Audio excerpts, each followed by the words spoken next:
चलिए मंगलाचरण करते हैं।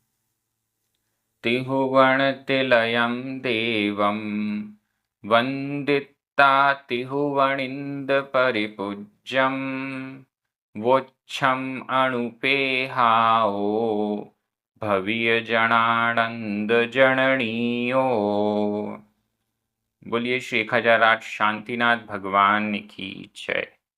आचार्य श्री कुमार स्वामी महाराज की जय। आचार्य गुरुवर विद्यासागर समय सागर जी महाराज की जय।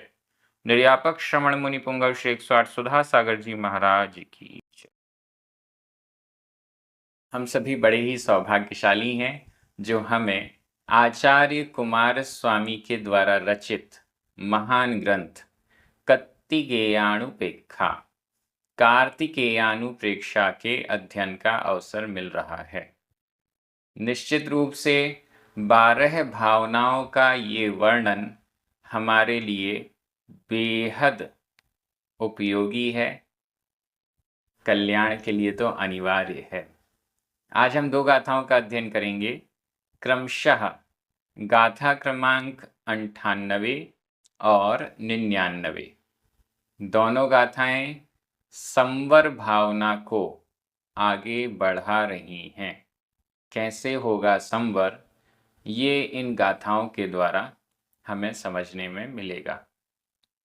चलिए प्रारंभ करते हैं। गाथा क्रमांक 98, उच्चारण। सो सो वि परिसह विजयो परिसह विजयो। छुहादि पीडाण छुहादि पीडाण।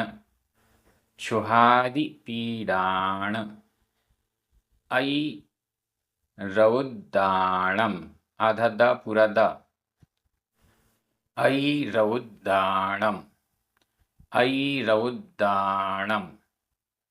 सवणानम च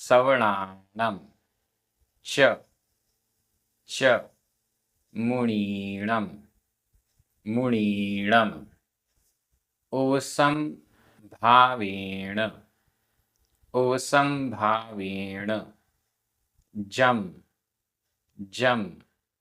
सहणम। सो विपरीसह विजयो छुहादि पीडाण ऐरौद्दाणम।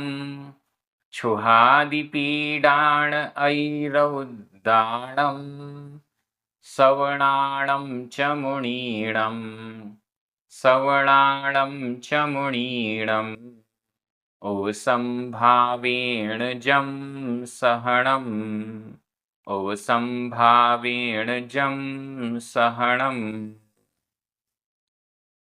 बहुत अच्छी गाथा।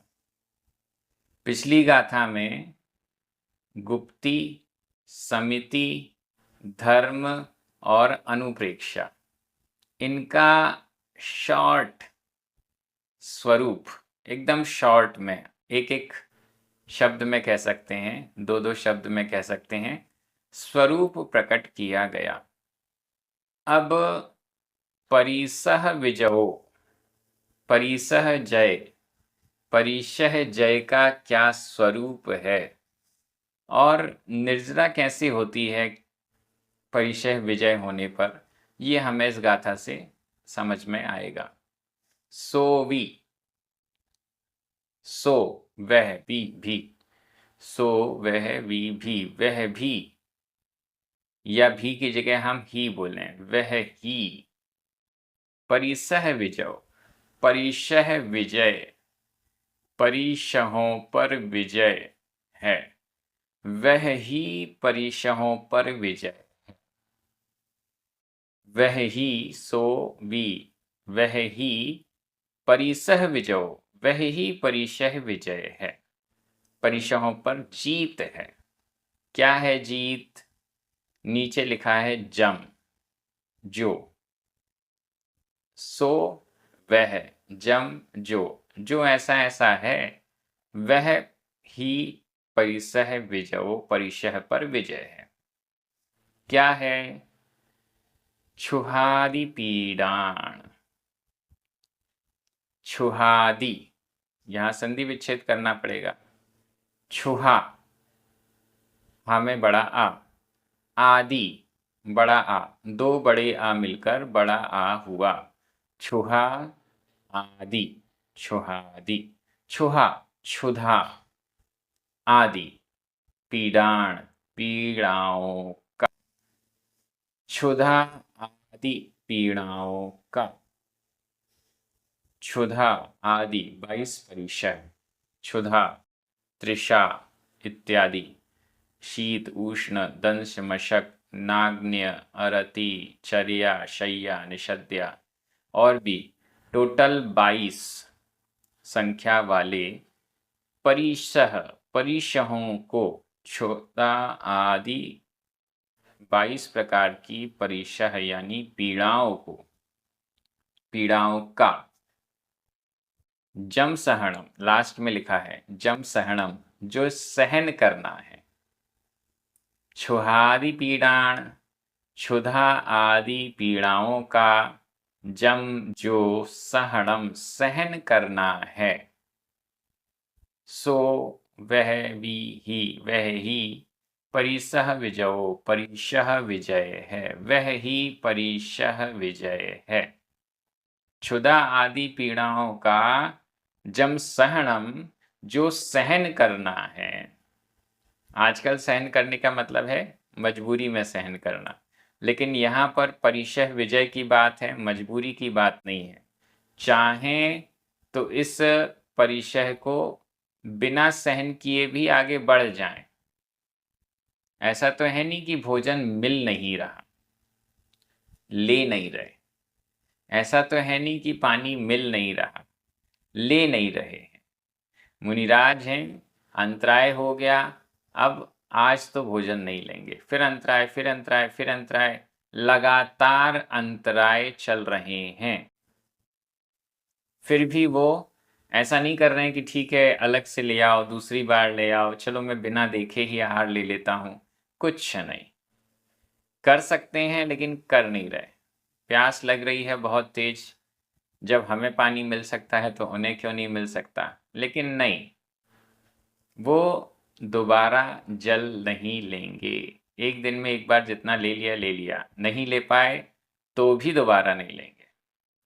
क्षुधा, तृषा, शीत, शीत परिचय, बहुत ठंड है, हम तो मोटे मोटे कपड़े पहन लेते हैं, ऐसी रजाई गद्दे ये सब उपलब्ध हैं, फिर भी मुनिराज नहीं लेते, निष्परिग्रही हैं। ले सकते हैं, सब चीज़ें सुलभ हैं, फिर भी वो सहन कर रहे हैं। मजबूरी में नहीं सहन कर रहे, मजबूती में सहन कर रहे हैं। इसको कहते हैं परिसह विजयो, परिसह विजय, परिसहों पर विजय प्राप्त करना। मजबूरी में कोई जेल में है, अब उसको उतना ही भोजन मिलेगा, भूख लगे या ना लगे, उतना ही पानी मिलेगा, प्यास लगे या ना लगे। सर्दी गर्मी के लिए जो व्यवस्था है वही है, उससे ज़्यादा नहीं मिलेगी। वो मजबूरी वाली बात है, उसको परिसह विजय नहीं कहते। यहाँ तो स्वयं अपनी इच्छाओं से मुझे अपने व्रतों की रक्षा करनी है, इसलिए इन परिसहों को भी सहन करना है, इन पर विजय प्राप्त करनी है, ये दृष्टि रहती है। क्षुधादि पीड़ाण, क्षुधा आदि पीड़ाओं का जम सहनम, जो सहन करना है। और क्या है आगे?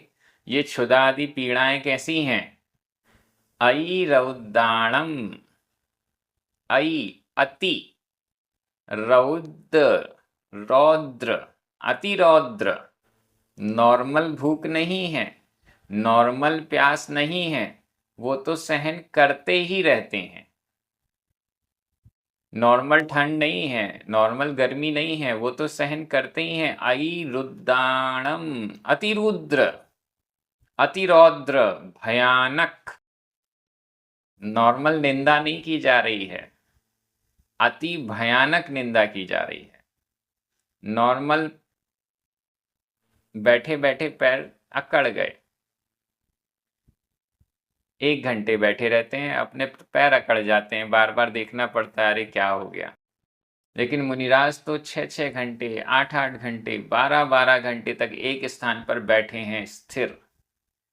अईरौद्दाणम, अति रौद्र, अति भयानक, क्षुधा आदि पीड़ाओं को का जम सहनम, जो सहन करना है, सोवी, वह ही, परिसह विजयो, वह ही परिशह विजय है।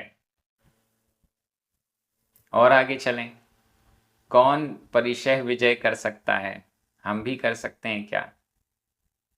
हमारी तो सोच में भी नहीं आएगा कि इनको सहन करना है और इन पर विजय प्राप्त करना है। सवणाणम, सवण, श्रमण, श्रमणों के, जम, जो, क्षुहादि पीड़ाण अरुद्धान, अतिरुद्र, क्षुधा आदि पीड़ाओं का सहनम, सहन करना है, वह परिशह विजय है। सवणाणम, श्रमणों के, च और, मुनीणम, मुनियों के, श्रमणों के और मुनियों के। श्रमण और मुनि अलग अलग हैं क्या? नहीं, श्रमण को ही मुनि कहते हैं, मुनि को ही श्रमण कहते हैं। यहाँ पर दोनों शब्द दे दिए हैं। गृहस्थ नहीं है, ये तो क्लियर है। गृहस्थ परिशह विजय नहीं करते, ये तो क्लियर है। गृहस्थों के लिए परिशह विजय नहीं है, श्रमणों के लिए, मुनियों के लिए है। हम कह सकते हैं दोनों शब्द यहाँ पर्यायवाची हैं, लेकिन फिर भी दे दिए गए हैं। श्रमणों के लिए सवणाणम, श्रमणों के, च और मुनीणम, मुनियों के। उपसंभावेण, उपशम भाव पूर्वक, उपसंभावेण, उपशम भाव पूर्वक, शांत भाव पूर्वक, रोते चिल्लाते हुए नहीं, उपशम भाव पूर्वक, शांत भाव पूर्वक। जम सहनम, जो सहन करना है, वो परिशह विजय है। क्या अर्थ हुआ? सवणाणम च मुनीणम, श्रमणों के और मुनियों के, या श्रमण मुनियों के, दोनों एक ही अर्थ हो गया। उपसम भावेण, उपशम भाव पूर्वक, शांत भाव पूर्वक, कुछ फर्क ही नहीं पड़ता। अंतराय हुआ है तो भी वही चेहरा, उपवास कर रहे हैं तो भी वही चेहरा, भूख प्यास लग रही है तो भी वही चेहरा, कोई अंतर नहीं पड़ता।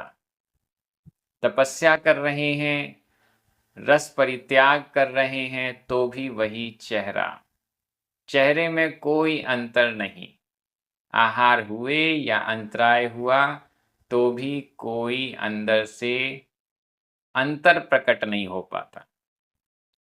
उपसम भावेण, उपशम भाव पूर्वक, ये उपशम भाव शब्द ही स्पष्ट कर रहा है कि यहाँ कोई मजबूरी नहीं है, यहाँ तो अंतरंग के उत्थान की इच्छा है। उपशम भाव पूर्वक, क्षुधा आदि पीड़ाओं का, अति भयानक क्षुधा आदि पीड़ाओं का जम सहनम, जो सहन करना है, सो वह ही परिसह विजय, वह ही परिशह विजय है। उसको ही परिशह जय कहते हैं। बार बार हम ये सोचते हैं कि मुनिराजों को चलो ठीक है, मोक्ष मार्ग में आगे बढ़ना है, बढ़िए, कोई बात नहीं है, मुनि बन गए, कोई दिक्कत नहीं है। तपस्या करनी है, ठीक है, तपस्या भी कर लीजिए, आपकी मर्जी है कितनी तपस्या आपको करनी है, वो भी ठीक है। लेकिन परिशहों को जीतना क्यों जरूरी है? परिशह तो टाले भी जा सकते हैं, परिशहों से तो भागा भी जा सकता है, परिशह सहन ना भी करें तो चल जाए, नहीं, ऐसा नहीं है। परिशः यदि आते हैं तो उन पर विजय प्राप्त करना जरूरी है।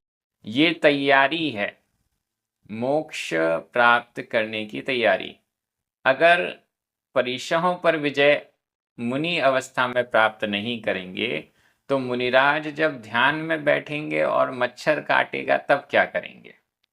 इसलिए उस मच्छर काटने की अवस्था में ध्यान भंग न हो जाए, इसलिए परिशः विजय। ऐसे स्थान पर बैठे हैं जहां बहुत सारे मच्छर हैं, काट रहे हैं, काटने दो। दंस मशक परिसह विजय है ये। जानबूझकर ऐसी जगह बैठे हैं जहां आसपास तालाब है, आसपास ऐसी चीजें हैं जिसके कारण मच्छर बहुत हैं। आज मच्छरों को काटने को सहन करेंगे तो कल जब ध्यान में लीन होंगे और शेर भी आ जाएगा काटने के लिए, खाने के लिए, तो भी अपने ध्यान से डिगेंगे नहीं और उस उपसर्ग की अवस्था में भी मोक्ष प्राप्त कर पाएंगे। इस सामर्थ्य को डेवलप करने के लिए परिशः जय आवश्यक है। बहुत अच्छी ये गाथा एकदम क्लियर हो गई है और इससे बहुत अधिक मात्रा में संवर होता है। व्याकरण की दृष्टि से देखिए, सो परिसह विजयो जम सहणम, ये सब प्रथमा विभक्ति के एक वचन हैं। वि च और उपसंभावेण ये अव्यय हैं। उपसंभावेण को तृतीया विभक्ति का एक वचन भी कह सकते हैं, तृतीया अर्थक अव्यय भी कह सकते हैं, दोनों दृष्टि हैं। छुहादि पीडाण, ऐरौद्दाणम, सवर्णाणम, मुणीणम, ये सभी षष्ठी विभक्ति के बहुवचन हैं। हमारी व्याकरण पूरी हो गई। अब मैं हिंदी अर्थ कर रहा हूं, आपकी नजरें प्राकृत शब्दों पर जानी चाहिए।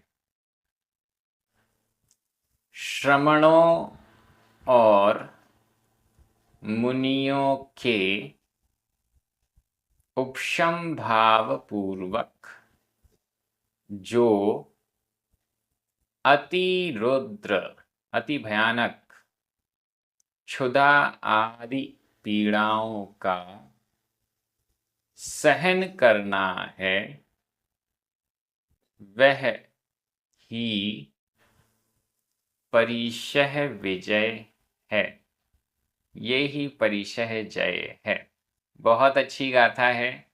संवर का स्वरूप प्रकट हो रहा है, संवर भावना। बार बार हमें ये कम से कम भावना तो भानी चाहिए कि हम भी भविष्य में आगे चलकर ऐसे परिशहों को सहन करें, ऐसी सामर्थ्य हम भी डेवलप करें कि हम भी इन परिशहों को सहन करें।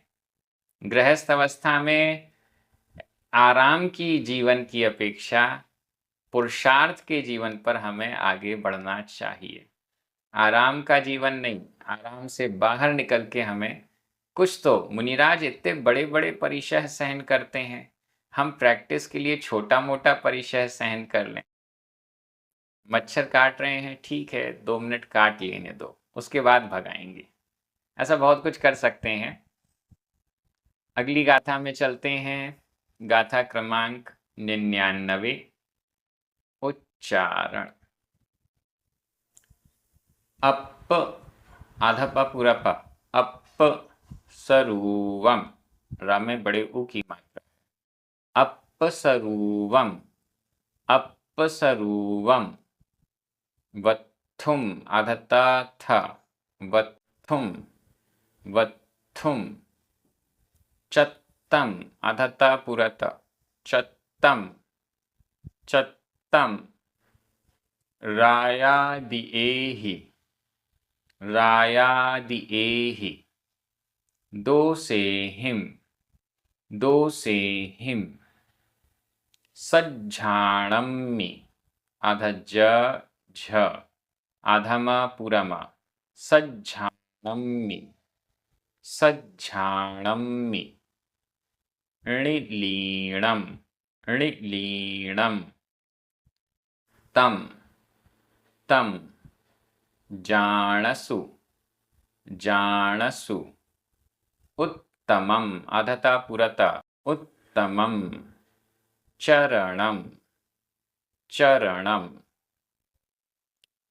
अप्सरुवं वत्थुम अप्सरुवं वत्थुम चत्तं रायादि एहि दोषेहिं चत्तं रायादि एहि दोषेहिं सज्झाणं मिणिलीणं सज्झाणं मिणिलीणं तं जाणसु उत्तमं चरणं तं जाणसु उत्तमं चरणं।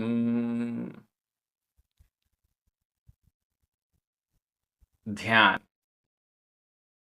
ध्यान को ही उत्तमम चरणम उत्तम चरण चरण यानी चारित्र जाणसु जानो उत्तमम चरणम उत्तम चारित्र जाणसु जानो।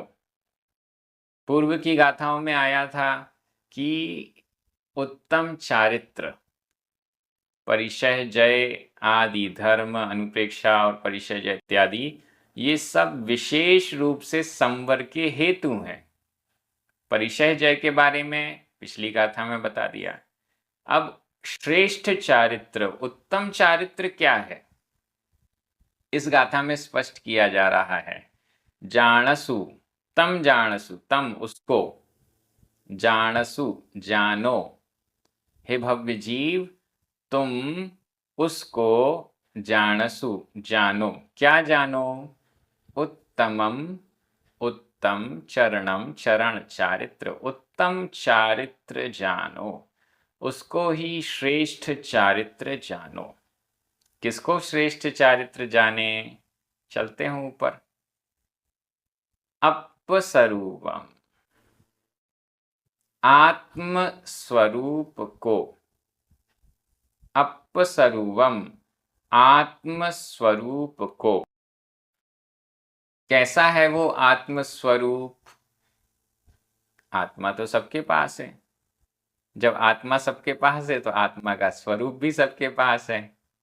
कैसे आत्मा के स्वरूप को अपस्वरूपम आत्म स्वरूप को वत्थुम वस्तु को आत्म स्वरूप रूप वस्तु को उत्तमम चरणम जाणसु उत्तमम उत्तम चरणम चारित्र जाणसु जानो। आत्म स्वरूप रूप वस्तु को उत्तम चारित्र जानो। कैसा है वह आत्म स्वरूप जिसको हमें उत्तम चारित्र जानना है। छत्तम त्यक्त है। आत्मस्वरूप कैसा है छत्तम त्यक्त है छोड़ा हुआ है। कैसा छोड़ा हुआ है किसको छोड़ा हुआ है रायादिये ही दो से ही रायादिये ही यहां पर संधि विच्छेद करना पड़ेगा। राय आदि एहि आदि एहि राय या में छोटा आ आदि एहि बड़ा आ छोटा आ और बड़ा आ मिलकर बड़ा आ हो गया। राय आदि एहि राय राग आदि एहि आदिक के द्वारा राग आदिकों के द्वारा चत्तम छोड़ा हुआ राग आदिकों के द्वारा जिसका साथ छोड़ दिया गया है ऐसे अपस्वरूपम ऐसे आत्मस्वरूप को उत्तमम चरणम जाणसु उत्तम चरण उत्तम चारित्र जाणसु जानो। और क्या छोड़ा है दो से ही दोषों के द्वारा राय आदि एहि राग आदिकों के द्वारा और दो से ही दोषों के द्वारा या द्वेषों के द्वारा। दोष का दोनों अर्थ है द्वेष भी है और दोष भी है। हम भी दोनों अर्थ लगा सकते हैं। राग आदिकों के द्वारा और द्वेषों के द्वारा या दोषों के द्वारा चत्तम छोड़ा हुआ, मतलब जिस आत्म स्वरूप में राग और द्वेष दोनों नहीं हैं। राग आदि भी नहीं है। आदि शब्द से क्रोध, मान, माया, लोभ, इन कषायों को ले लीजिए, नौ कषायों को ले लीजिए, पापों को ले लीजिए, सब छोड़ने योग्य वस्तुओं को यहाँ आदि में ले लीजिए। राग आदिकों से और द्वेषों से चत्तम छूटा हुआ अपस्वरूपम जो आत्म स्वरूप है, तम वह उत्तमम चरणम वह उत्तम चरण, उस उत्तम चरण को जानसु जानो, उस उत्तम चारित्र को जानो। नॉर्मल हर व्यक्ति का आत्मस्वरूप है, लेकिन वह आत्मस्वरूप उत्तम चारित्र नहीं है। कौन सा आत्मस्वरूप उत्तम चारित्र है? राग और द्वेष से त्यक्त, राग और द्वेष से छूटा हुआ। राग और द्वेष को करने वाला जो चारित्र है वह उत्तम चारित्र नहीं है। मध्यम हो सकता है, जघन्य हो सकता है। राग द्वेष करने वाले चारित्र को धारण करते हैं। राग द्वेष के परिहार के लिए ही चारित्र धारण किया जाता है, लेकिन वह चारित्र उत्तम नहीं कहलाएगा। उत्तम कब कहलाएगा? जब राग द्वेष हट जाएगा, जब वीतरागता आ जाएगी। वैराग्य की अवस्था में चारित्र को धारण किया जाता है, यही प्रोसेस है। लेकिन इसी अवस्था में आगे बढ़ते बढ़ते जब पूरा राग द्वेष हट जाता है, उपशम हो जाता है या क्षय को प्राप्त हो जाता है, उसे उत्तम चारित्र कहते हैं। और यह अवस्था कैसी है? सज्झाणम्मि लीणम, सज्झाणम्मि सत ध्यान में। एक तो इसका अर्थ सत ध्यान, शुभ ध्यान हो गया। दूसरा सज्झाण, स को हम अगर सत ना करें, केवल स करें तो स्वध्यान, स्वध्यान में, निज के ध्यान में। लीणम लीन, निज ध्यान में, स्वशुद्धात्मा के ध्यान में लीन या सत ध्यान में लीन। जम जो है तम वो, उसको उत्तमम चरणम उत्तम चारित्र जानसु जानो, उसको उत्तम चारित्र जानो। मुनिराज नॉर्मल प्रवृत्ति की अवस्था में है, वो उत्तम चारित्र नहीं है, मध्यम चारित्र है, पूज्य है, सब कुछ है, लेकिन उत्तम चारित्र नहीं है। उत्तम चारित्र कब होगा?